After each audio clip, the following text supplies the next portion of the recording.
The stagecoach overturned 3 miles back, sending Adelaide Thompson sprawling into the muddy ravine as the October rain hammered down like cold nails against her skin.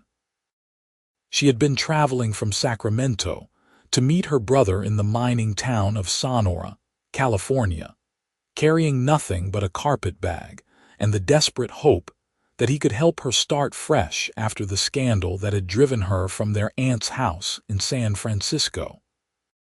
Now she stumbled through the darkening forest, her burgundy traveling dress clinging to her like a second skin, the weight of the soaked fabric making every step harder than the last.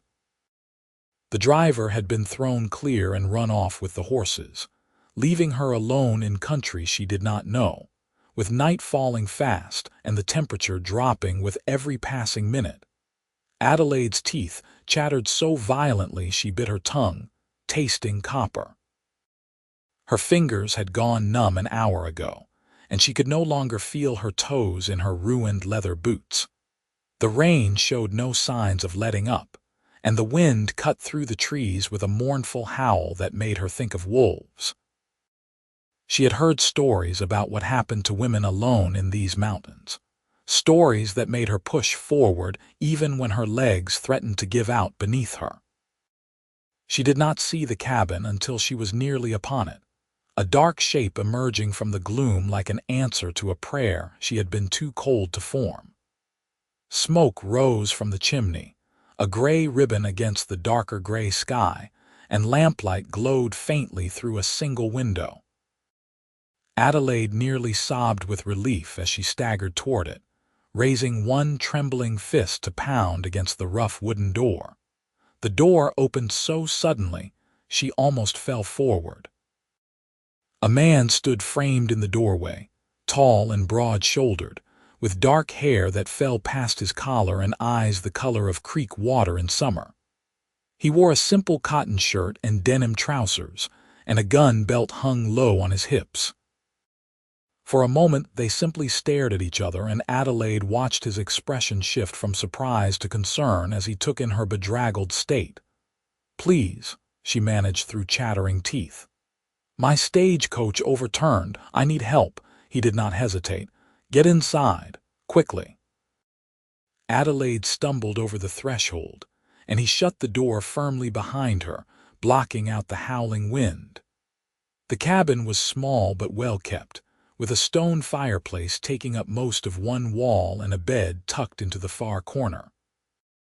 A rough-hewn table and 2 chairs occupied the center of the room, and shelves lined with supplies stood against the opposite wall. The warmth from the fire hit her like a physical blow, and she swayed on her feet. "You are freezing," the man said, his voice low and rough. He had a slight accent she could not quite place, something that softened his vowels. "How long were you out in that storm?" "I do not know," Adelaide admitted. "Hours, I think. The accident happened around midday." His jaw tightened. "That was 6 hours ago. You are lucky you found this place." He moved to the fireplace and began building up the flames, adding larger logs with practiced efficiency. "Your dress is soaked through. You need to get out of those wet clothes before you catch your death." Adelaide wrapped her arms around herself, suddenly aware of how the wet fabric clung to every curve of her body. "I do not have anything else to wear. My bag was lost in the accident." The man straightened, his back to her as he stoked the fire. "I will find you something. But first, you need to get warm." He turned his head slightly, not quite looking at her. "I am going to step outside for a few minutes. There is a blanket on the bed. Take off those wet things and wrap yourself up. When I come back, we will get you properly warmed." "You are going back out in that rain." "I will survive. You might not if you stay in those clothes." He pulled a heavy coat from a peg by the door and shrugged into it. "My name is Marcus Rowland, by the way, in case you were wondering who you are trusting with your life. Adelaide Thompson." She tried to smile, but her face felt frozen. "Thank you, Mr. Rowland." He nodded once and stepped back out into the storm, pulling the door shut behind him with a solid thunk.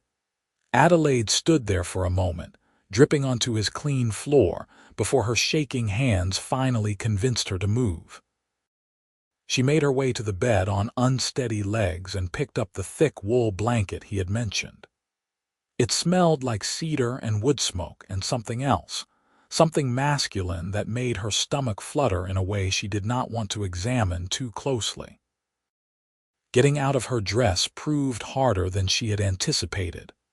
Her fingers would not cooperate, and the tiny buttons down the back were swollen from the rain. She struggled with them for what felt like an eternity, tears of frustration pricking at her eyes, before finally managing to work the first few free.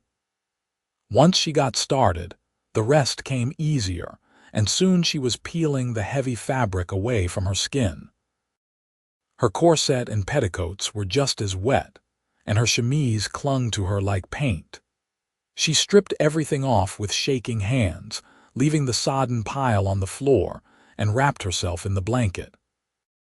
It was huge, easily large enough to cover her completely, and she pulled it tight around her shoulders as she sank down onto the edge of the bed. The door opened again, and Marcus stepped back inside carrying an armful of wood. He did not look at her directly, keeping his gaze fixed on the fireplace as he added the logs to the growing blaze. "Better, much, thank you." Adelaide's voice was steadier now, though her teeth still chattered occasionally. "I am sorry for the imposition. I know you were not expecting company." "Not your fault the stage overturned." He finally glanced her way, his eyes skimming over her briefly before returning to the fire. "Were you hurt in the accident? Any broken bones or bad cuts? Just bruises, I think. Nothing serious." Adelaide watched him move around the cabin with easy confidence, his movements economical and sure. He was younger than she had first thought, probably no more than 25 or 26. A few years older than her own 22. "Do you live here alone?" "Most of the time." "I do some work for the mining companies, running supplies between camps. This cabin belongs to a friend who lets me use it when I am in the area." He pulled a pot from the shelf and began measuring out coffee grounds. "Where were you headed?" "Sonora. My brother works one of the claims there." "That is about 8 miles from here. You are going in the right direction, at least." He set the coffee to brew over the fire and then pulled a chair away from the table, positioning it near the hearth. "Come sit closer to the fire. You need more heat." Adelaide stood carefully, clutching the blanket around herself, and made her way to the chair. The warmth from the flames felt glorious against her bare legs, and she stretched her toes toward it gratefully.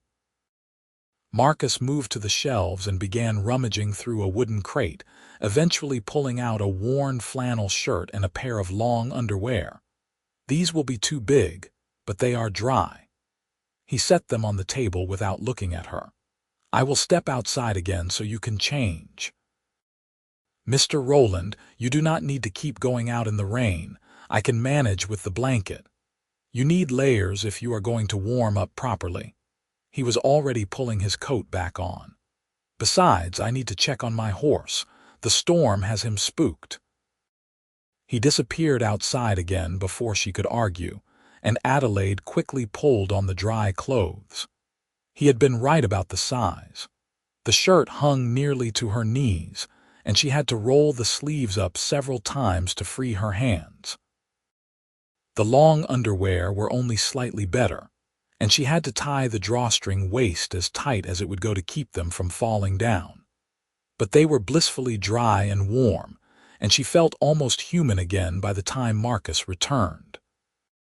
This time he carried her wet clothes, which he had apparently gathered from where she had dropped them. "These need to dry." He draped them over a line strung near the fireplace, handling even her intimate garments with the same matter-of-fact efficiency he had shown everything else. Adelaide felt her cheeks heat despite the cold that still lingered in her bones. "You are very kind," she said quietly, "just practical. You cannot go anywhere tomorrow if your clothes are not dry. He poured coffee into 2 tin cups and handed her one. Drink this. It will help warm you from the inside. Adelaide wrapped her hands around the cup, savoring the heat that seeped into her palms. The coffee was strong and bitter, but she drank it gratefully. Marcus settled into the other chair, his long legs stretched out toward the fire, and she found herself studying him in the flickering light. He had strong features, all hard angles and planes, with a straight nose and a firm jaw shadowed with several days' worth of stubble. His hands were large and calloused, the hands of a man who worked hard for his living. There was something about the way he held himself, a quiet confidence that made her feel safe despite the fact that she was alone in the wilderness with a stranger. How did the stage overturn? He asked after a long silence. The wheel hit something in the road, a fallen log, I think. Everything happened so fast. Adelaide stared into her coffee. The driver and the other passengers ran off with the horses. They did not even check to see if I was all right. Marcus's expression darkened. They left you. I suppose they panicked, or perhaps they thought I was dead. She took another sip of coffee. I cannot blame them entirely. It was chaos. I can blame them. His voice was flat. You do not leave a woman alone in a storm like that. I do not care how panicked you are. Something warm unfurled in Adelaide's chest at the anger in his voice, anger on her behalf. Well, I am safe now thanks to you. You are lucky. These mountains are dangerous even in good weather, in a storm like this with night falling. He shook his head. You could have died out there. I know. Adelaide's voice came out smaller than she intended. I was starting to think I might when I saw your cabin. Marcus looked at her then, really looked at her, and something passed between them in the firelight. His eyes were gentler than his rough appearance suggested, and Adelaide felt her breath catch in her throat. He looked away first, setting his coffee cup on the floor beside his chair. You should eat something. When did you last have food? Breakfast back in Sacramento. He rose and went to his supplies, returning with bread, cheese, and dried meat. It was simple fare, but Adelaide ate hungrily, only realizing how famished she had been when the food was in front of her. Marcus ate more slowly, watching the fire, and the silence between them was surprisingly comfortable. What brings you to Sonora? He asked eventually. Besides your brother. Adelaide hesitated, wondering how much to tell this stranger. But something about the night, about the storm raging outside and the warmth of the fire, made her want to be honest. I need a fresh start. Things did not work out for me in San Francisco. What kind of things? The kind where a man makes promises he does not intend to keep, and a woman is foolish enough to believe him. The bitterness in her voice surprised even her. I was working as a governess for a family there. The eldest son decided I would make a good conquest. When I refused him, he told everyone I had tried to seduce him. His mother, my employer, threw me out without a reference. Marcus's jaw tightened. That is a hell of a thing to do to someone. Welcome to the world women live in, Mr. Rowland. Our reputations are fragile things, easily destroyed and impossible to rebuild. Adelaide set her empty plate aside. My brother has been begging me to come out west for years. I finally decided I had no reason to stay in the city.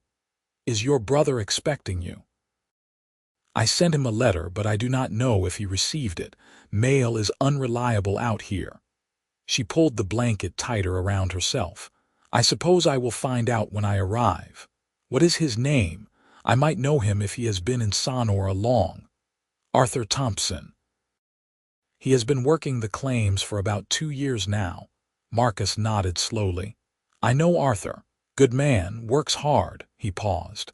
He talks about his sister sometimes. I think he will be glad to see you. Relief washed through Adelaide. You know him, really? We have shared drinks at the saloon a few times. He mentioned he had family back east. Marcus smiled slightly, the expression transforming his stern features. Small world. Smaller than I thought. Adelaide found herself smiling back. At least I know I am headed in the right direction. The storm continued to rage outside, wind howling around the cabin and rain drumming against the roof. But inside, the fire crackled cheerfully, and Adelaide felt warmer than she had in hours. Marcus refilled their coffee cups, and they sat in companionable silence, listening to the storm. "Where are you from originally?" Adelaide asked after a while. "I detect an accent. Texas originally. My family had a ranch outside San Antonio." His expression clouded. "That was a long time ago. What brought you to California?" "The same thing that brought most people. Gold fever." He stared into his coffee. "My father died when I was 17. My mother followed him 6 months later. I sold the ranch and headed west to make my fortune." "Did you find it?" "Not the kind that comes from gold, no." He glanced at her. "But I found work I am good at, and that is worth something. Running supplies pays better than most people think, and I like being on the move." "Do you ever miss Texas?" "Sometimes. Mostly I miss what it represented. A place to belong, you know. That is harder to find than gold." He set his cup down again. "What about you? Where did you grow up?" "Boston, originally. My parents died when I was young, and Arthur and I went to live with our aunt in San Francisco. She was kind but strict, and she had very particular ideas about what young ladies should and should not do." Adelaide smiled ruefully. "I was never very good at following those rules. Somehow that does not surprise me." "What is that supposed to mean?" "Any woman who would strike out for the mining camps by herself has some steel in her spine. Your aunt probably did not know what to do with you." Adelaide laughed, surprised by how good it felt. "She definitely did not. Arthur was always the easy one. Quiet, dutiful, did what he was told. I was the one asking questions and wanting to do things proper young ladies did not do." "Like what?" "Read books about science instead of poetry. Wear comfortable clothes instead of corsets. Have opinions about politics." She shook her head. "My aunt despaired of ever finding me a husband.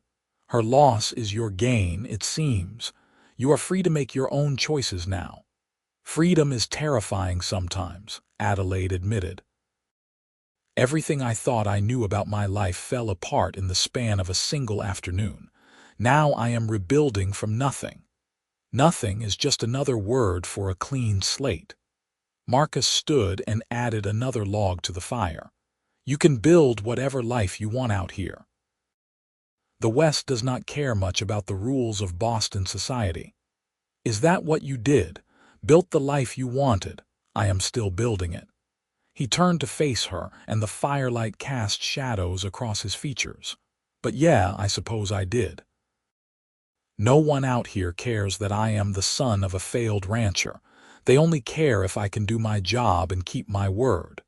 That must be nice, to be judged on your own merits instead of your family name or your reputation.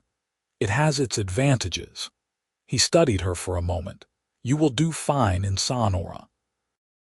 Your brother will help you get settled, and people will judge you by what you do, not what some spoiled rich boy said about you back in San Francisco." Adelaide felt tears prick at her eyes, and she blinked them back furiously. "Thank you. I needed to hear that. It is just the truth." Marcus moved toward the shelves again. "You should try to get some rest. The storm probably will not let up until morning, and you have had a hard day. Where will you sleep?" "I will take the floor by the fire. You take the bed." "I cannot put you out of your bed, Mr. Rowland." "It is not my bed, remember. It is my friend's, and he would want me to offer it to a lady in need."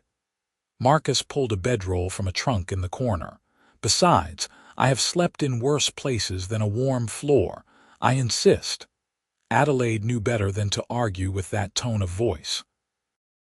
"At least let me thank you properly. You saved my life tonight." I gave you dry clothes and a warm fire. Any decent person would have done the same. He spread the bedroll on the floor near the hearth. Now get some rest. We will figure out how to get you to Sonora in the morning. Adelaide rose from her chair, still clutching the blanket around herself, and made her way to the bed. The mattress was thin but clean, and she sank into it gratefully. Marcus turned his back while she arranged herself under the quilts, giving her privacy even though she was already covered. That small courtesy touched her more than she expected. "Good night, Mr. Rowland," she said softly. "Marcus, just Marcus." His voice was gruff. "Good night, Adelaide." She closed her eyes and listened to the storm outside, the steady breathing of the man on the floor nearby, and the crackle of the fire. Despite everything that had happened, despite being alone in a cabin with a stranger miles from anywhere, Adelaide felt safe. She drifted off to sleep with a smile on her lips, dreaming of fresh starts and the possibility of building something new. When Adelaide woke, pale sunlight was streaming through the cabin window and the storm had passed. She sat up slowly, momentarily disoriented, before the events of the previous night came flooding back. Marcus was already awake, standing by the stove with his back to her, and the smell of frying bacon filled the small space. "Morning," he said without turning around. "Hope you are hungry." "Starving." Adelaide pushed the quilts aside and stood, suddenly very aware that she was still wearing his two large clothes. Her own dress hung by the fire, mostly dry now but wrinkled beyond recognition. "My clothes should be dry enough to wear, though they have seen better days." Marcus plated up bacon and fried cornmeal and set it on the table. "Eat first. Then we will figure out how to get you to your brother." Adelaide joined him at the table, and they ate in comfortable silence. The food was simple but good, and she cleaned her plate quickly. Marcus ate with the same economical efficiency he brought to everything else, and Adelaide found herself watching him, noticing details she had missed in the chaos of the night before. The way his dark hair curled slightly at his collar, the scar that cut through his left eyebrow, the strength in his hands as he held his fork. "See something interesting?" Marcus asked without looking up, and Adelaide felt heat flood her cheeks. "Sorry, I was just thinking that I owe you a great debt." "You do not owe me anything." He set his fork down. "But if you are determined to feel indebted, you can tell me more about yourself. I am curious about the woman Arthur Thompson calls his wild little sister." "He said that," Adelaide laughed. "That sounds like Arthur." He said it with affection. "Told me once that you were the bravest person he knew." Marcus finally looked at her, and Adelaide felt her breath catch at the intensity in his eyes. "I can see why he would say that. I am not brave. I am just stubborn. Sometimes they are the same thing." He stood and began clearing the dishes. "You should get dressed. The trail to Sonora is muddy from the rain, but we can make it if we leave soon." You did not think I was going to let you walk 8 miles alone, did you? Especially after what happened yesterday." Marcus shook his head. "I will take you to your brother. It is the least I can do. You have already done so much. Then a little more will not hurt." He turned his back again. "Get changed. I will saddle my horse." Adelaide pulled on her dry but wrinkled dress, struggling with the buttons that had given her so much trouble the night before. Everything felt stiff and uncomfortable after the soft flannel shirt, but she managed to make herself presentable. She folded Marcus's borrowed clothes carefully and left them on the bed, then joined him outside. The morning was clear and cold, the air sharp with the scent of pine and wet earth. Marcus's horse was a big bay gelding with a white star on his forehead, and he stood patiently while Marcus checked the saddle. Adelaide had ridden before, but not often, and she eyed the tall horse with some trepidation. "You ever ridden double?" Marcus asked. "No. It is easy." "I will get on first, then pull you up behind me. You just hold on." He swung into the saddle with practiced ease, then reached down to her. "Put your foot on mine and grab my hand."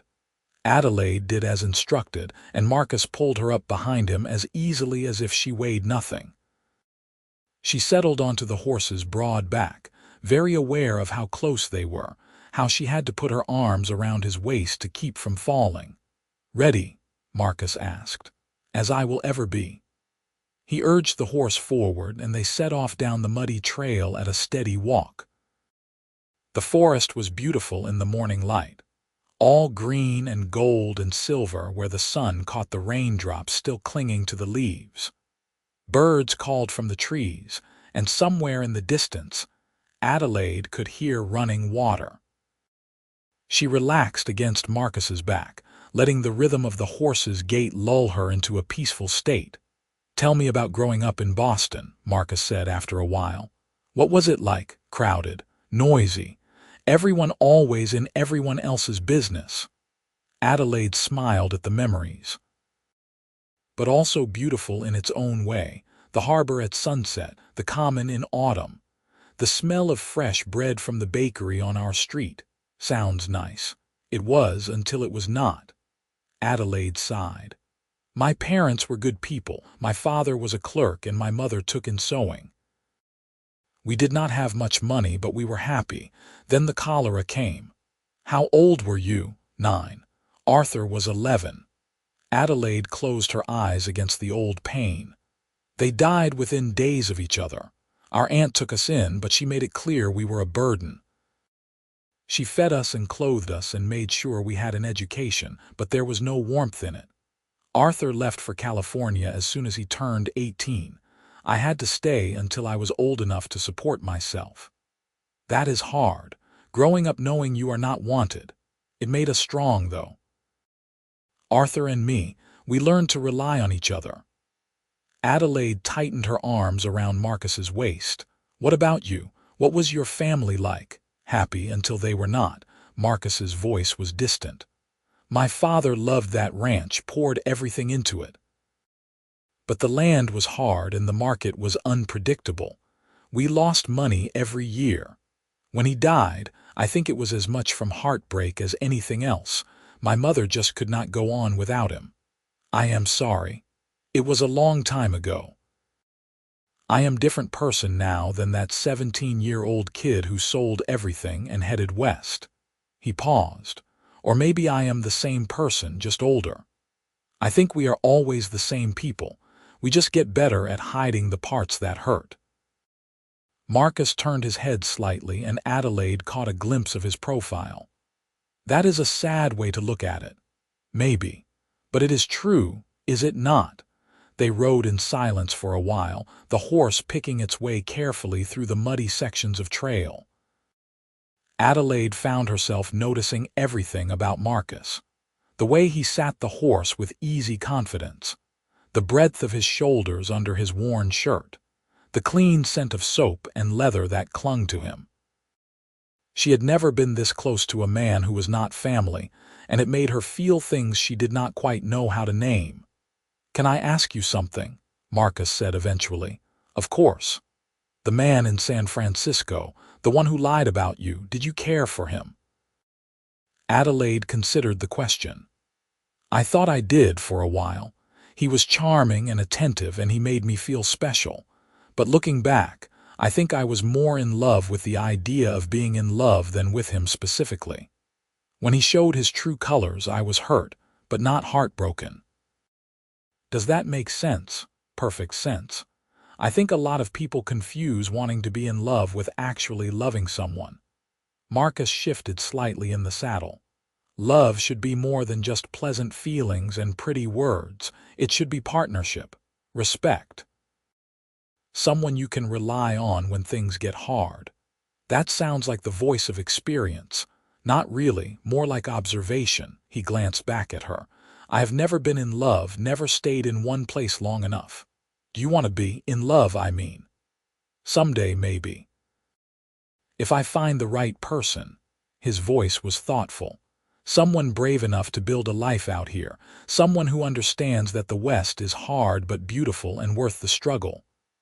Adelaide felt her heart beat faster. That sounds like a good dream. What about you? What is your dream? Honestly, I do not know anymore. A week ago, my dream was to be a good governess, to save enough money for a little house of my own someday, to live quietly and safely. Now all of that is gone, and I have to dream new dreams. That is not a bad thing. New dreams can be better than old ones. I hope so. Adelaide rested her cheek against Marcus's back, surprising herself with the gesture. Thank you for bringing me with you today. You did not have to. I wanted to. His voice was quiet. Besides, someone needs to make sure Arthur's wild little sister gets to him safely. They emerged from the forest onto a rocky trail that overlooked a valley. Below them, Adelaide could see the town of Sonora spread out like a jumble of wooden toys, smoke rising from dozens of chimneys. The valley was scarred with mining operations, but it was also beautiful in the clear morning light, the surrounding hills golden with autumn grass. There it is, Marcus said.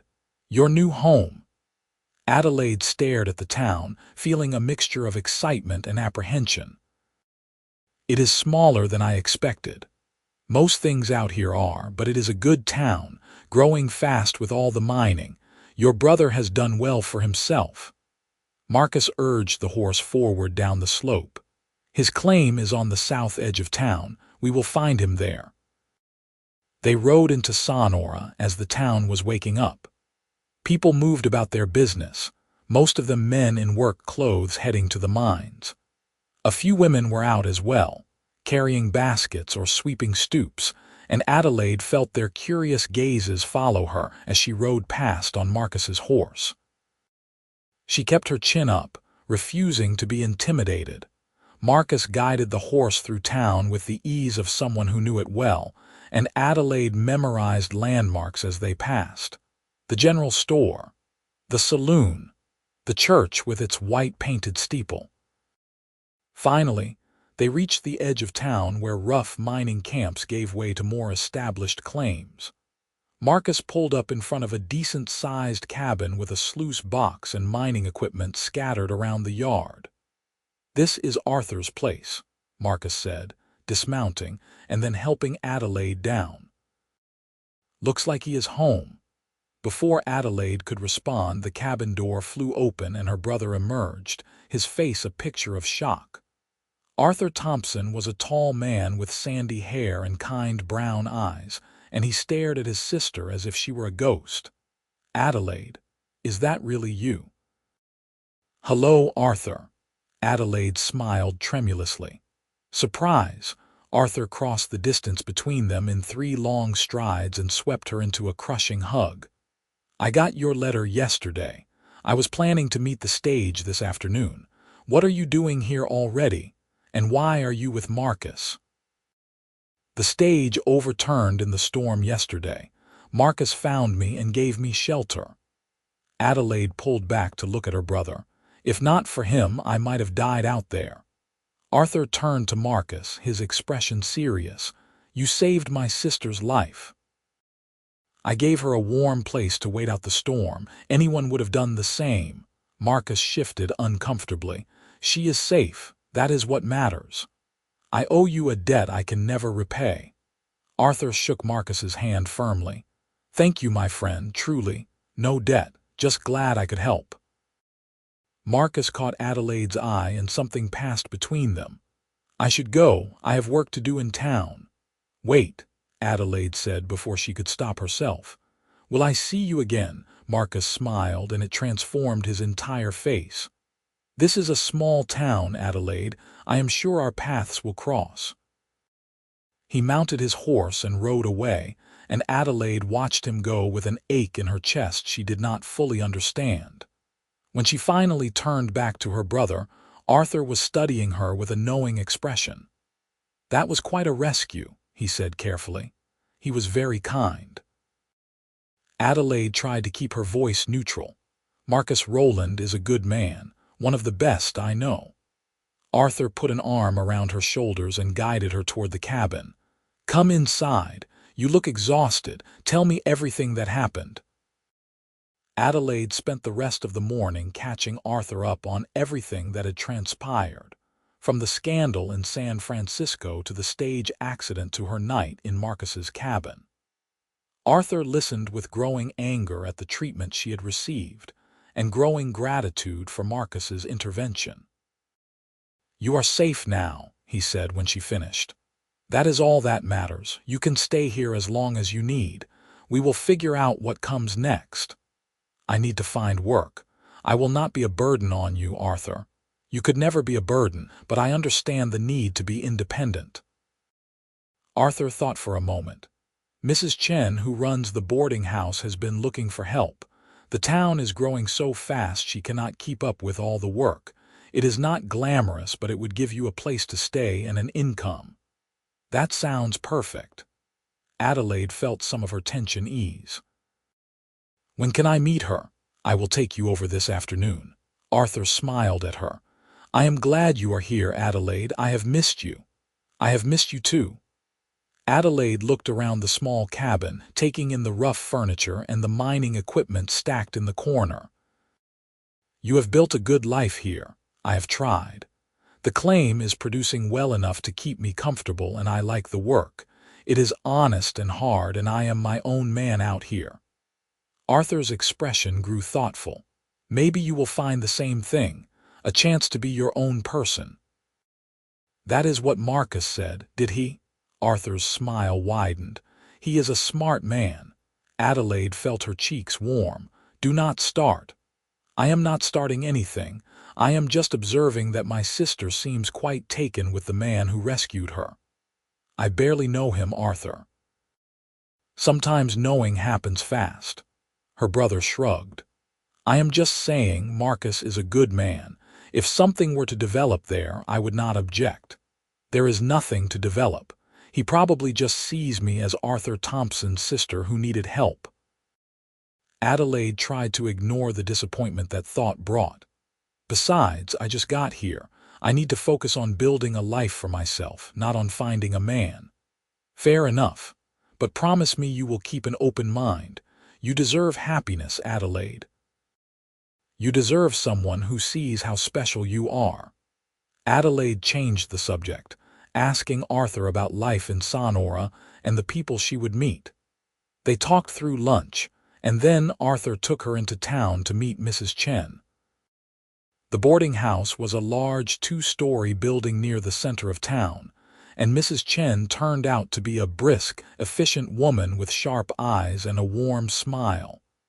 "You have experience with housework?" she asked Adelaide directly. "Yes, madam. I worked as a governess, which included helping with household tasks. I can cook and clean and do laundry. I am a hard worker." Mrs. Chen studied her for a moment, then nodded. "You start tomorrow. I pay fair wages and you get a room on the second floor. Breakfast is at 6, work begins at 7. Any questions?" "No, madam. Thank you for the opportunity." "Thank your brother, he vouched for you." Mrs. Chen smiled slightly. "Welcome to Sonora, Miss Thompson." Adelaide moved into the boarding house the next day, settling into a small but clean room on the second floor. The work was hard, as Mrs. Chen ran a tight ship and expected perfection, but Adelaide threw herself into it gratefully. Keeping busy meant less time to think about Marcus, about the way he had made her feel safe and seen in a way she never had before. She saw him around town occasionally over the next few weeks. A glimpse across the street, a nod in passing at the general store. Once, they nearly collided outside the church, and Marcus had steadied her with a hand on her elbow, his touch sending electricity through her entire body. "How are you settling in?" he asked, his creek-water eyes searching her face. "Well, thank you. The work is good and Mrs. Chen is fair." Adelaide found herself reluctant to step away from him. "How is the supply business?" "Busy. The mines are producing well, which means more demand for goods." He seemed equally reluctant to let her go. Your brother tells me you are doing well. He is proud of you. Arthur worries too much. That is what family does. Marcus finally released her arm, and Adelaide felt the loss of his warmth. I should let you get to wherever you were going. And I should let you get to your work. Adelaide forced herself to smile. It was good to see you, Marcus. You too, Adelaide. Take care of yourself. He walked away, and Adelaide stood there watching him, her heart doing complicated things in her chest. She had tried to convince herself that what she felt was just gratitude, just the natural result of him saving her life. But deep down, she knew it was more than that. She was falling for Marcus Rowland, and she had no idea what to do about it. November came, bringing colder weather and shorter days. Adelaide had been in Sonora for almost 6 weeks, and she had settled into a comfortable rhythm. Work at the boarding house kept her busy, and she had made friends with some of the other women in town. She had dinner with Arthur every Sunday, and he kept her updated on the mining gossip and town news. Marcus has been asking about you, Arthur mentioned casually one Sunday evening. Adelaide's head snapped up from her plate. He has, subtly. But yes. He wants to know how you are doing, if you like Sonora, if you are happy. Arthur grinned at her expression. I told you, Adelaide, he is interested. Then why has he not come to see me? Because he is Marcus. He does not think he has anything to offer a woman like you. He works hard, but he does not have much money. No land, no permanent home. He probably figures you deserve better. That is ridiculous. Material things are not what make a man worthy. Adelaide pushed her food around her plate. Not that it matters. He has not exactly been beating down my door. Maybe he needs encouragement. Men can be stupid about these things, Adelaide. If you want something, sometimes you have to reach for it. Adelaide thought about that conversation all week. Was Arthur right? Did Marcus have feelings for her but hold back because he thought himself unworthy? The idea simultaneously frustrated and touched her. She had never been the type to sit back and wait for things to happen, and maybe it was time to apply that philosophy to her personal life. The opportunity came the following Saturday. Adelaide had the afternoon off, and she decided to visit Arthur at his claim. She was halfway there when she saw Marcus riding in from the opposite direction. He pulled up when he spotted her, dismounting with that easy grace she admired. Adelaide, what are you doing out here? Visiting my brother. What are you doing? Same. I owe Arthur money from a card game last week. Marcus fell into step beside her, leading his horse. Mind if I walk with you? I would like that. Adelaide glanced at him sideways. I feel like I never see you anymore. I have been busy. Lots of runs up to the camps in the high country before the snow closes the passes. He did not look at her. How have you been? Good. Tired, but good. Mrs. Chen keeps me busy. Adelaide took a breath. Marcus, can I ask you something? Of course. You avoid me on purpose. He stopped walking, surprise clear on his face. What makes you think that? I see you around town, but you never stop to talk beyond a quick greeting. Arthur says you ask about me, but you have not come to visit. It feels like you are keeping your distance. Adelaide forced herself to meet his eyes. If I did something to offend you, I wish you would tell me. Adelaide, no, you did not do anything wrong. Marcus ran a hand through his hair, frustration evident in every line of his body. I am keeping my distance because I am trying to be respectful. Respectful of what? Of you. Of the fact that you are Arthur's sister and you are trying to build a new life here. The last thing you need is some cowboy with no prospects complicating things for you. Adelaide stared at him. Is that really what you think? That you would be a complication? Would I not be? Marcus's voice was rough. I have nothing to offer you, Adelaide. No home, no land, no security. I live out of a bedroll half the time and spend my days hauling supplies through the mountains. That is not the kind of life a woman like you deserves. A woman like me, Adelaide repeated slowly. What exactly does that mean? It means you are smart and kind and brave. It means you deserve stability and comfort and someone who can give you a real home, not a drifter who is here 1 week and gone the next. Marcus looked away. You deserve better than me. Something fierce and bright ignited in Adelaide's chest. Do not presume to tell me what I deserve, Marcus Rowland. I am perfectly capable of deciding that for myself. He looked back at her, surprise and something else flickering in his eyes. Adelaide. You saved my life. You were kind to me when I had nothing and no one. You made me feel safe and seen and valued in a way I never had before. Adelaide stepped closer to him, emboldened by her own words. If you are not interested in me, then say so. But do not hide behind some misguided idea of what I deserve. Not interested, Marcus laughed, but there was no humor in it. Adelaide, I have not been able to stop thinking about you since the night you showed up at that cabin soaked and shivering. You are all I think about when I am on the trail. Your smile, your laugh, the way you looked wearing my shirt, it is driving me crazy. Then why are you pushing me away? Because I am terrified. The admission seemed to cost him. I am terrified that if I let myself get close to you, I will mess it up somehow. That I will let you down or prove to be exactly as worthless as I think I am.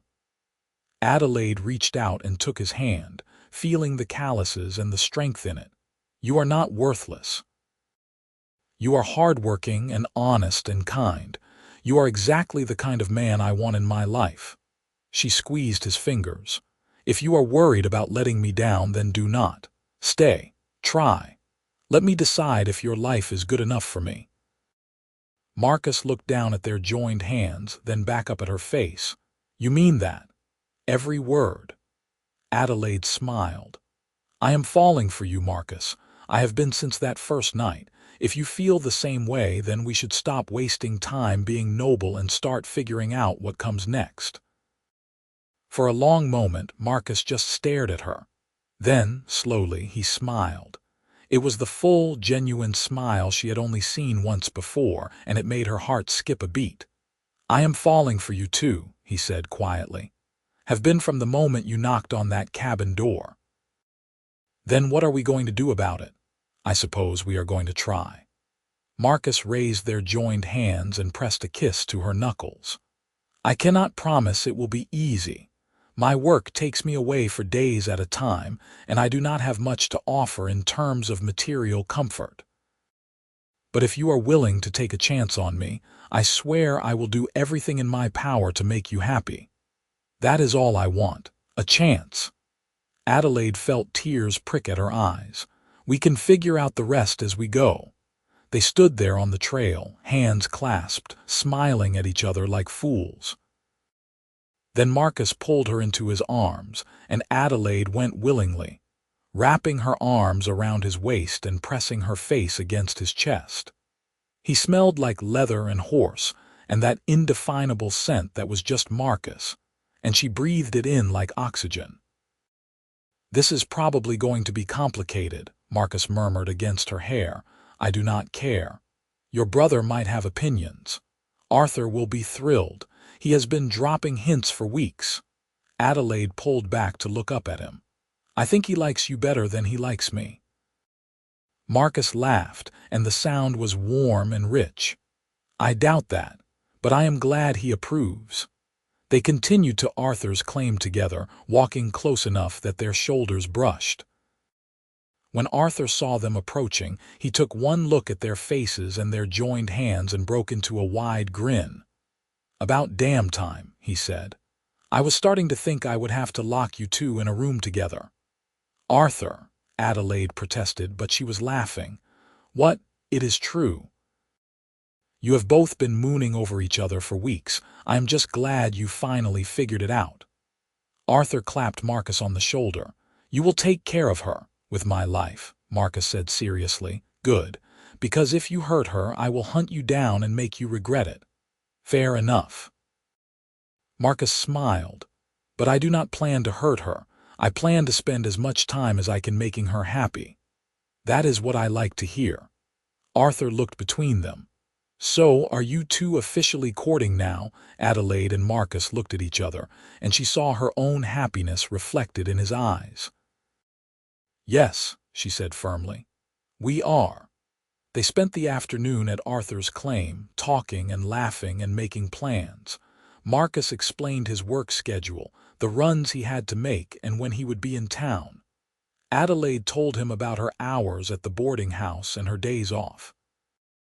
They figured out when they could see each other, how they could make this work despite the complications. As the sun began to set, Marcus walked Adelaide back to town. They took the long way, following the creek that ran along the edge of Sonora, and talked about everything and nothing. Adelaide learned that Marcus loved to read but rarely had time for it, that he had a weakness for apple pie, that he had once broken his arm falling off a horse when he was 12. Marcus learned that Adelaide sang when she thought no one was listening, that she dreamed of one day learning to ride well, that she had always wanted to see the ocean. "I will take you," Marcus said impulsively. "To see the ocean, I mean. We could go to San Francisco, take a few days, walk on the beach." "That sounds wonderful." Adelaide leaned into his side. "But right now, I am happy just being here with you." They reached the boarding house as full dark fell, and Marcus walked her to the door. They stood in the shadows of the porch, reluctant to say good night. "When will I see you again?" Adelaide asked. "I leave tomorrow for a run up to the camps, but I will be back by Friday. Can I take you to dinner when I return?" "I would like that very much." Marcus reached out and cupped her face in his hands, his touch gentle despite the calluses. "Thank you for taking a chance on me, Adelaide. Thank you for being worth the chance." Adelaide rose on her toes and pressed a soft kiss to his cheek. "Be safe out there, always." He smiled down at her. "Dream of me. I always do." The weeks that followed were some of the happiest of Adelaide's life. Marcus was gone for 3 or 4 days at a time, running supplies to the mining camps, but when he was in Sonora, he spent every available moment with her. They took walks along the creek. They had dinners at the boarding house, with Mrs. Chen watching them with approval.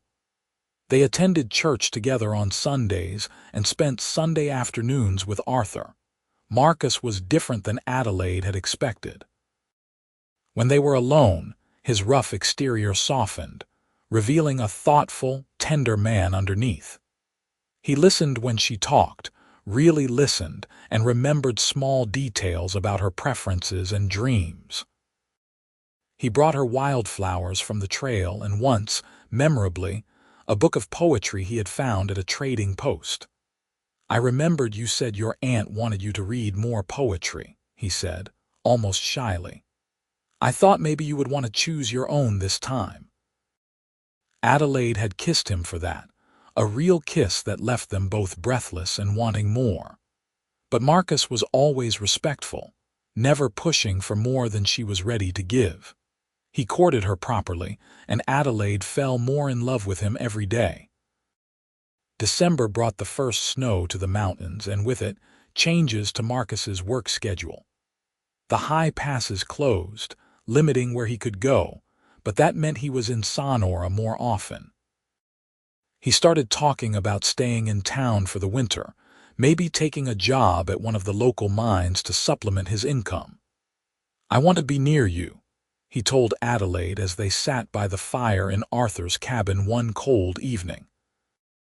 "I am tired of spending half my life on the trail, wondering what you are doing and wishing I was with you.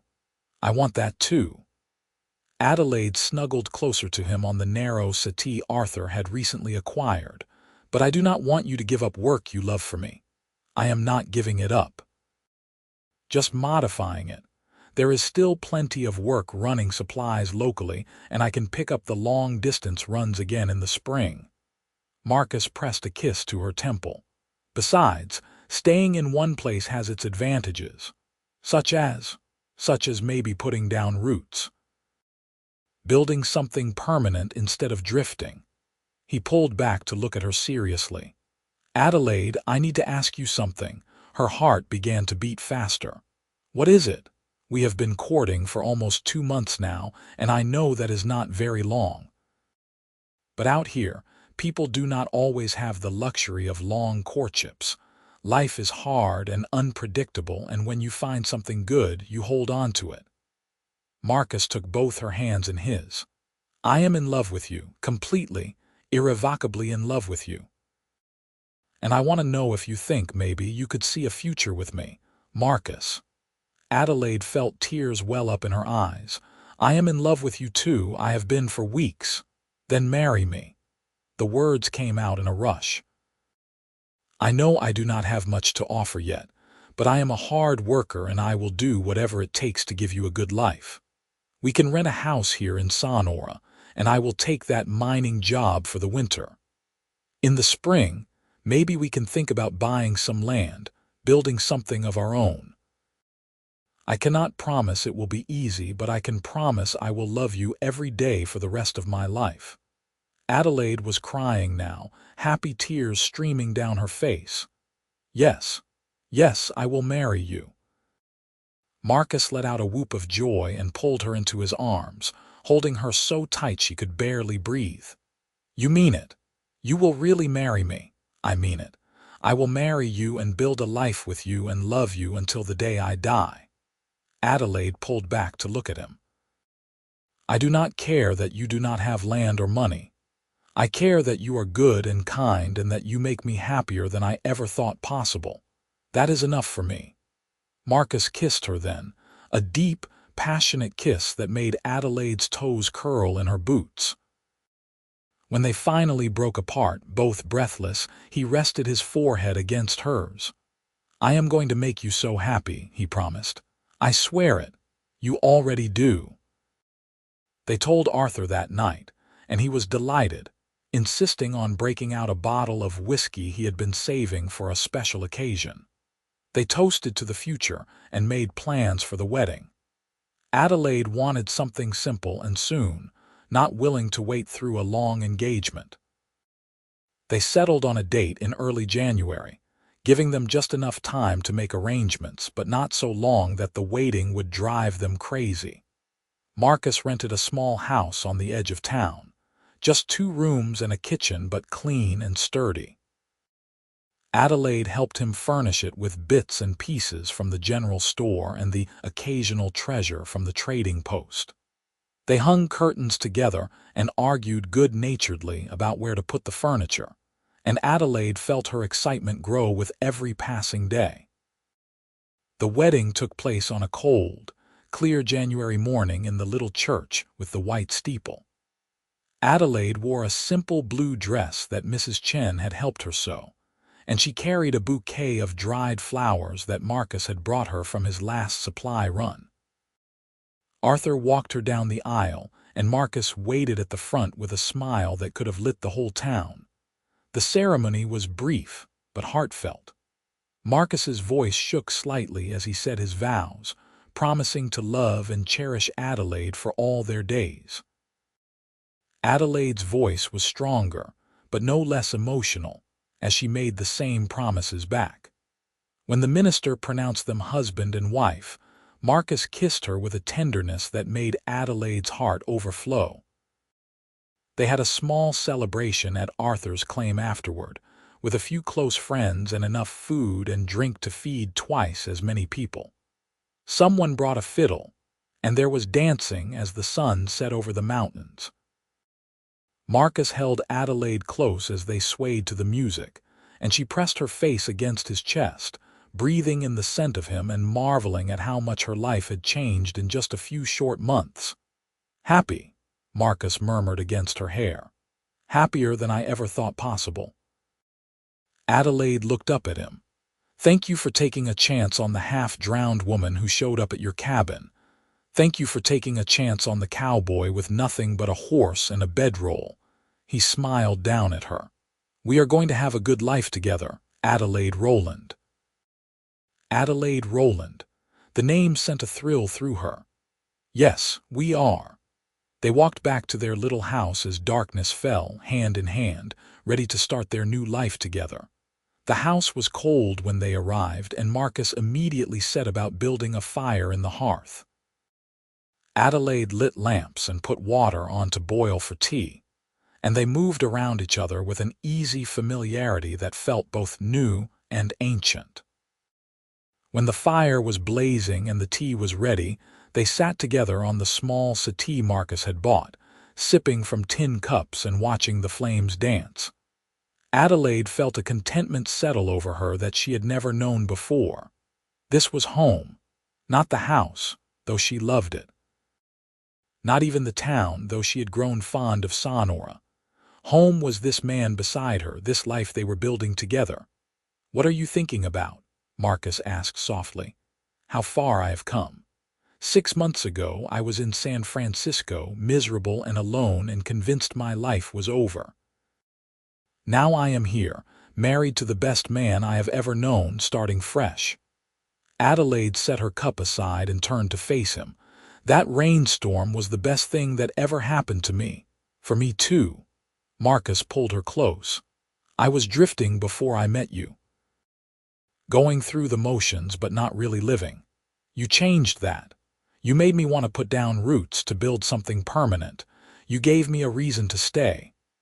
They kissed, long and sweet, the fire crackling beside them and the world outside forgotten. When they finally pulled apart, Marcus stood and held out his hand to her. "Come to bed, wife." Adelaide took his hand, her heart full. "Lead the way, husband." Their first months of marriage were an adjustment, as all marriages are, but the foundation of respect and genuine affection they had built made the difficult moments easier to navigate. Marcus took the mining job as planned, working alongside Arthur and the other men at the claims. It was hard physical labor, very different from the freedom of the trail, but he never complained. Adelaide continued her work at the boarding house, though Mrs. Chen cut her hours so she could spend more time at home. They learned each other's rhythms and habits. Adelaide discovered that Marcus was grumpy in the mornings until he had his coffee, and that he liked to read by the fire in the evenings. Marcus learned that Adelaide sang while she cooked, that she hated the cold and would pile on blankets until she could barely move, that she had a wicked sense of humor that caught him off guard and made him laugh. They had their first real fight in February, over something stupid that neither of them could quite remember later. Marcus had been tired from a long day at the mine, and Adelaide had been frustrated with a difficult customer at the boarding house, and they had snapped at each other. The argument had escalated quickly, voices raised until Marcus had suddenly stopped mid-sentence and shaken his head. "This is ridiculous," he said. "I am sorry. I should not have spoken to you that way." Adelaide's anger had drained away, replaced by shame. "I am sorry, too. I was taking my bad day out on you." They had held each other then, and talked through what had really been bothering them, and emerged from the argument stronger than before. It had taught them both that they could fight and still love each other, that disagreements did not mean disaster. Spring came early that year, bringing warm weather and new growth to the mountains. Marcus started picking up long-distance supply runs again, but he limited them to no more than a week at a time. Adelaide hated when he was gone, but she had learned to fill the time with work and friends and preparations for his return. In late April, Adelaide realized she had missed her monthly courses. At first, she thought it was just stress or a change in routine, but when another month passed with no sign of them, she began to suspect the truth. She visited the doctor in town, an old man who had been practicing medicine since before Adelaide was born, and he confirmed what she had already guessed. "You are with child, Mrs. Rowland. I would estimate about 2 months along." Adelaide sat in the doctor's office, one hand pressed to her still flat stomach, and felt a wave of emotion so strong it nearly knocked her over. A baby. She was going to have Marcus's baby. They were going to be parents. She wanted to tell Marcus immediately, but he was on a run to the camps and would not be back for 3 more days. Adelaide spent those days in a daze of excitement and nervousness, planning how she would break the news. She told Arthur first, swearing him to secrecy, and he had hugged her so tight her ribs creaked. "You are going to be a wonderful mother," he said, his voice thick with emotion. "And Marcus is going to be over the moon." When Marcus finally returned, dusty and tired from the trail, Adelaide met him at the door with a smile she could not contain.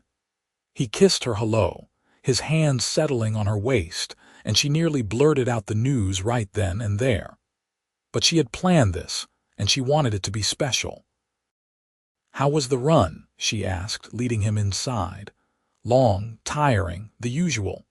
Marcus pulled off his hat and set it on the peg by the door. "I missed you." "I missed you too. Sit down. I made your favorite for dinner." Marcus settled at the table while Adelaide served up stew and fresh bread. They talked about his trip and her work, catching up on the days they had been apart. When they had finished eating and Adelaide had poured coffee, she finally worked up the courage to tell him. "Marcus, I have some news." He looked up from his cup, his expression curious. "Good news or bad news?" "Very good news, the best news." Adelaide took a deep breath. "I am pregnant. We are going to have a baby." For a long moment Marcus just stared at her. Then his face split into the widest smile she had ever seen, and he stood so fast his chair nearly toppled over. "A baby? We are having a baby." "Yes.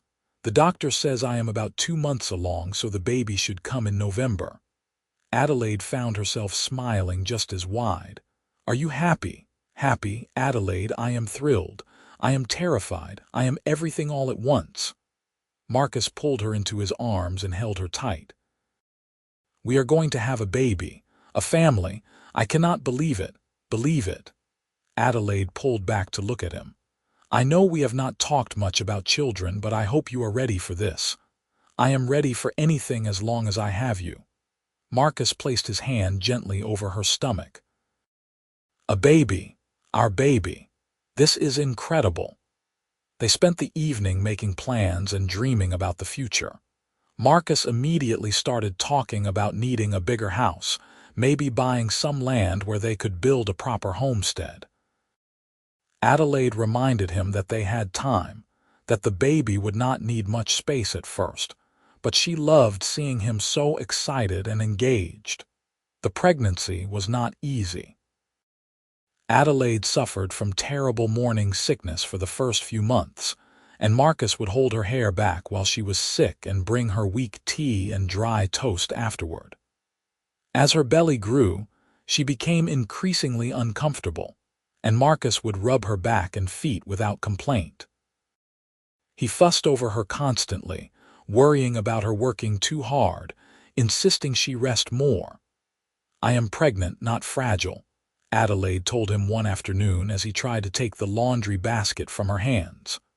"Women have been doing this since the beginning of time, Marcus. I am not going to break." "I know, I just want to take care of you." He looked so earnest that Adelaide's annoyance melted away. "You do take care of me, every single day, but you also have to let me live my life. The baby and I are both fine, I promise." Marcus had reluctantly backed off, though Adelaide could tell it cost him. He was going to be a devoted father, probably overprotective, but that was better than the alternative. Adelaide found herself excited to see him with their child, imagining him holding a tiny baby in his big, work-roughened hands. In September, Marcus announced that he had bought land. 10 acres just outside town, with a creek running through it and good soil for a garden. He had been saving money all year, combined with the proceeds from selling his share in a mining claim he had invested in, and he had enough to buy the land outright and start building a house. "I want our baby to be born in our own home," he told Adelaide as they stood on the land for the first time. Not a rented house in town, but a real home that belongs to us. Adelaide looked around at the rolling grassland and the distant mountains and felt tears well up in her eyes. It is perfect. They threw themselves into building. Arthur helped, as did several of Marcus's friends from town. The house went up quickly, a simple but solid structure with 2 bedrooms, a good-sized kitchen, and a front porch that looked out over the valley. They moved in at the end of October, just 2 weeks before the baby was due, and Adelaide spent her final days of pregnancy nesting, arranging and rearranging their belongings, until Marcus gently suggested she might be overdoing it. The baby came on a cold November night, 2 days after Adelaide's 23rd birthday. The labor was long and difficult, and there were moments when Adelaide thought she could not go on. But Marcus was there the whole time, holding her hand and encouraging her, and when the baby finally arrived with a lusty cry, Adelaide felt a rush of love so powerful it took her breath away. "It is a boy," the midwife announced, placing the wriggling, red-faced infant on Adelaide's chest. "A healthy baby boy." Adelaide looked down at her son, at his tiny fingers and his shock of dark hair, and started to cry. Marcus leaned over them both, his own eyes wet, and pressed a kiss to Adelaide's sweaty forehead. "You did it," he whispered. "You were so strong. He is perfect." "He looks like you," Adelaide said, tracing one finger down the baby's soft cheek. "Look at all that hair." They named him Samuel Arthur Rowland, after Marcus's father and Adelaide's brother. Samuel was a good baby, healthy and strong-lunged, and he quickly became the center of their world. Marcus was besotted from the first moment, spending hours just watching his son sleep or holding him and marveling at how tiny he was. "I never knew I could love someone this much," Marcus said one night as he rocked Samuel by the fire. "It is terrifying how much I love him. How much I love both of you. I know exactly what you mean." Adelaide watched them from her chair, her heart so full it ached. "We made something pretty amazing, did we not?" "We did." Marcus looked up at her, his eyes shining in the firelight. "Thank you, Adelaide, for taking that chance on me. For building this life with me. For giving me a family. I know I did not have much to offer you when we started, but look at what we have now. We built it together." Adelaide stood and joined them, wrapping her arms around her husband and son. "And we are going to keep building it for the rest of our lives." The years that followed were full of hard work and simple joys. Marcus continued running supplies, though he limited his trips even more now that they had Samuel. Adelaide stayed home with the baby, but she took in sewing to contribute to the household income. They added on to the house, building an extra bedroom and a proper pantry. They planted a garden and acquired chickens, then a milk cow, then a couple of horses. Samuel grew into a sturdy, curious toddler who followed Marcus around like a shadow. When he was 3, Adelaide became pregnant again, and in the spring of 1877 they welcomed a daughter. They named her Rose Marie, and she had Adelaide's auburn hair and Marcus's green eyes. Marcus was just as besotted with Rose as he had been with Samuel, though he was less nervous the second time around. Life was not always easy. There were lean years when the mind slowed and work was scarce. There were illnesses and accidents and the normal struggles of raising children. But through it all, Marcus and Adelaide faced everything together, their love growing deeper and stronger with each passing year. They added more land to their property, eventually owning nearly 50 acres. Marcus built a barn and corrals, and they started raising horses to sell to the mining companies. It was hard work, but it was theirs, and they took pride in what they had built from nothing. Samuel grew into a tall, serious boy who loved books and learning. Marcus taught him to ride and work with the horses, while Adelaide made sure he kept up with his studies. Rose was more adventurous, always getting into mischief and climbing things she should not climb. She had her father's love of the outdoors and her mother's stubborn streak, and watching her grow was both terrifying and delightful. In 1881, when Samuel was 10 and Rose was 4, Adelaide surprised them all by becoming pregnant again. She was 31 now, and this pregnancy was harder than the first two. But in early 1882, they welcomed twin boys, James and Thomas.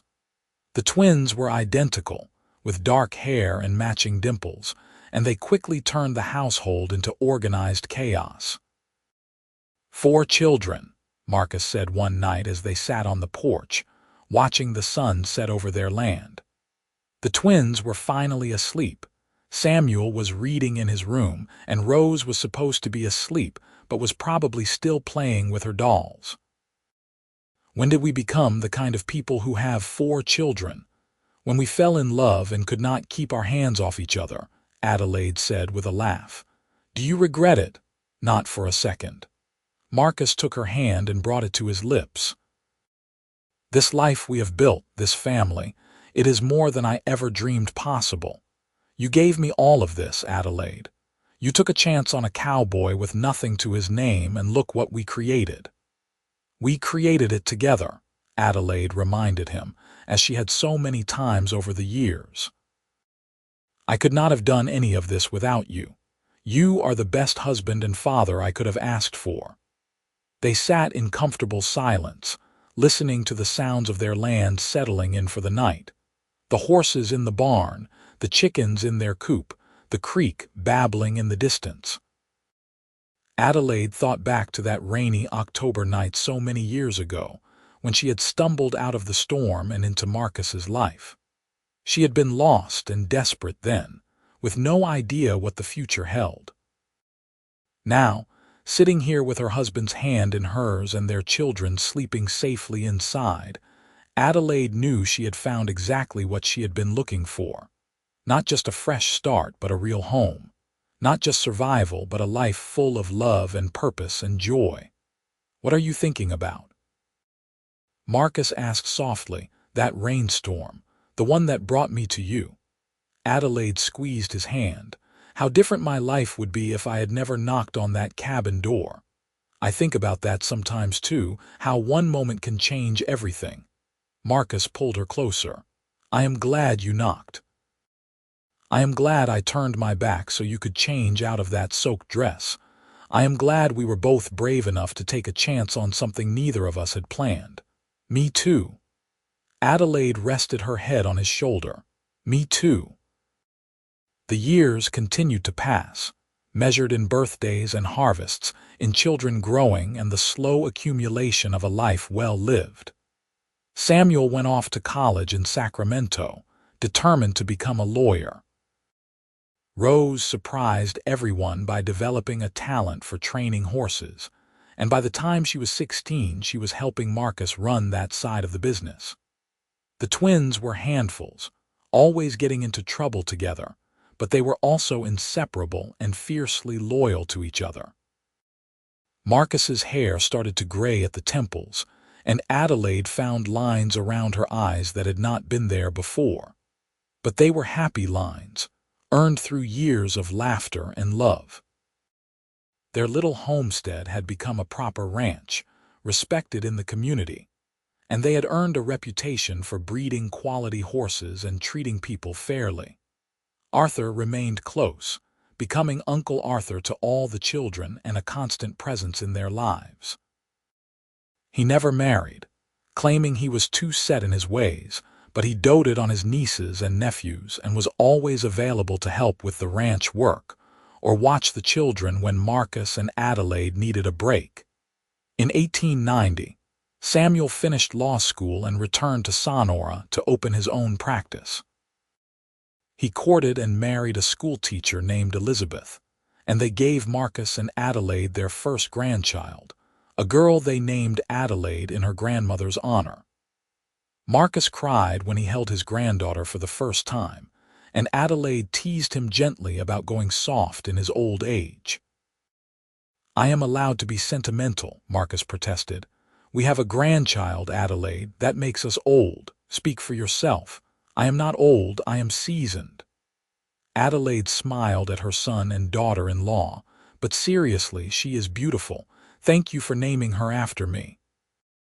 Rose married at 22, choosing a quiet rancher from the next valley who shared her love of horses. They built a house on a corner of Marcus and Adelaide's land, and Rose continued to work with the horses even after her own children started arriving. The twins both left for a while, seeking adventure in San Francisco, but they eventually returned to Sonora, settling down and starting families of their own. Marcus and Adelaide grew old together on their ranch, surrounded by children and grandchildren and eventually great-grandchildren. They added more rooms to the house to accommodate family gatherings, and their table was always full on Sundays. The ranch prospered, passed down through the generations, a testament to what two people with nothing but love and determination could build. On their 40th wedding anniversary, their children threw them a party. The whole town came, it seemed, gathering at the ranch to celebrate Marcus and Adelaide Rowland and the life they had built together. There were speeches and toasts, stories told and memories shared. But Adelaide's favorite moment came late in the evening, when the guests had gone home, and the children had retreated to their own houses, leaving Marcus and Adelaide alone on the porch where they had spent so many evenings over the years. 40 years, Marcus said, his arm around her shoulders. We have been married for 40 years, and I would do it all again in a heartbeat. Adelaide leaned into his warmth, still finding comfort in his solid presence after all these years. You have given me such a good life, Marcus. We gave each other a good life. Marcus kissed the top of her head. I love you, Adelaide, just as much today as I did the day we married. More even because now I know all your secrets and I love you anyway. Adelaide laughed. What secrets? You have known me too long for there to be any secrets left. That is the best part. No secrets, no surprises, just us, exactly as we are, loving each other through it all. Marcus tightened his arm around her. Promise me something, anything. Promise me that no matter what happens, no matter how old we get, you will never regret knocking on that cabin door. Adelaide turned to look at her husband, at the face she knew as well as her own, now lined with age but still handsome to her eyes. I promise. That rainstorm brought me to you, and you gave me everything I ever wanted. A home, a family, a love that has lasted through 40 years and will last until the end of our days. How could I ever regret that? They sat together as the stars came out, holding hands like young lovers, their hearts as intertwined as their fingers. The ranch was quiet around them, peaceful and prosperous, a physical manifestation of the life they had built from nothing. And if Adelaide closed her eyes, she could still remember that cold October night when her dress was soaked through in the rain, when a cowboy built a fire and turned his back to give her privacy, when two strangers took the first tentative steps toward building something beautiful together. It had been a good life, a very good life indeed. Marcus passed peacefully in his sleep at the age of 73, with Adelaide holding his hand. She mourned him deeply, but she did not regret a single moment of their time together. They had loved well and built something lasting, and that was more than most people could say. Adelaide lived another 5 years, surrounded by the family she and Marcus had created. She spent her days telling stories to her great-grandchildren, working in her garden and visiting Marcus's grave on the hill overlooking their land. When she finally joined him, at the age of 78, she went with a smile on her face, ready to be reunited with the love of her life. They were buried side by side, their matching headstones simple but elegant. The ranch continued on, passed to their children and their children's children, each generation adding their own stories to the legacy Marcus and Adelaide had started.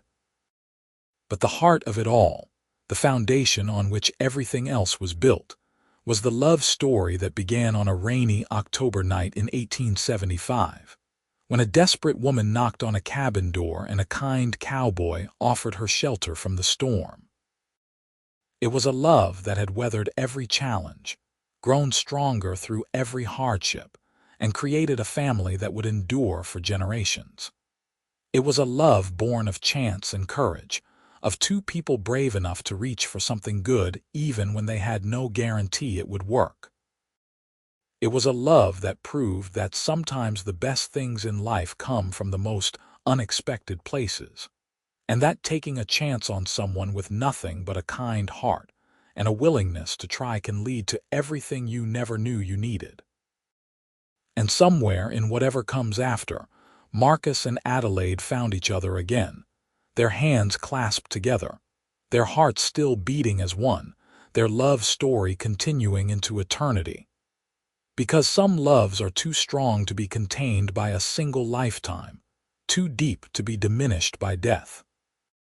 Some loves are forever, transcending time and space and circumstance.